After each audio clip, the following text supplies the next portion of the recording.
Welcome to Thermofluids. This is Dr. Zahid Anwar. I'm having expertise in the subject area of thermodynamics, heat transfer, refrigeration, and air conditioning, um, and having research interests on the topic of heat transfer during multi-phase flow conditions. I'm making this video with the intention to be shared on the YouTube. In this video, I am going to talk about the various compression processes, and we are going to see that which compression process would be requiring minimal amount of the work input. And for this estimation, what we are going to do, we are going to utilize the concept that the area under the curve on a PV diagram is basically giving us the information of the work exchange for any of the thermodynamical processes. While we are working with any of the gases, for the purpose of the compression, normally we are having three possibilities with us. Compression process could either be isothermal, isentropic, or polytropic process. So, for the purpose of the discussion, now we are considering that we are working with air, and air is to be compressed from 1 bar to 5 bar pressure levels. And as a start, we are going to consider that volume of the air is 1 cubic meter. And we are going to see that how the volume and is going to change if the compression process is happening isothermally, how the same is going to happen if the process is happening isentropically, and what would be happening if the process is happening polytropically.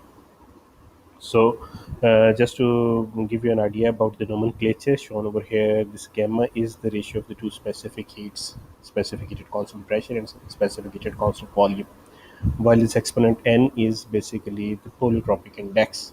So, these are the definitions for the three said processes: isothermal, isentropic, and polytropic process. So, for the mentioned conditions and for the mentioned working mediums, what I have done, I have computed the volumes. From the starting point, I have taken an interval of zero point 0.5 bar to reach a pressure level of 5 bar. So I have calculated the volumes by considering the process to be isothermal. Then in the next column, volume has been computed by considering the process to be isentropic. And then in the last column, entries are there for the case where the compression process has been considered as a polytropic process. So, then what I have done, I have made a PV diagram, pressure volume diagram, pressure on the vertical axis, volume on the horizontal axis, and the plot is now in front of us. So we can see that the curve with the blue line is falling at the lowest level, and this is basically the curve which is representing the isothermal process. And the curve with the red line is basically at the top, and this is the curve which is representing the isentropic process. So from this plot, what we are going to understand, we are going to understand this fact that this isothermal curve is basically the curve which is having the minimal amount of the area under the curve out of all these three shown processes. So isothermal process is the process which would be requiring minimal amount of the work input if we are trying to compress a gas. That is why while we are going to design a real compressor, we want to have its isothermal efficiency as high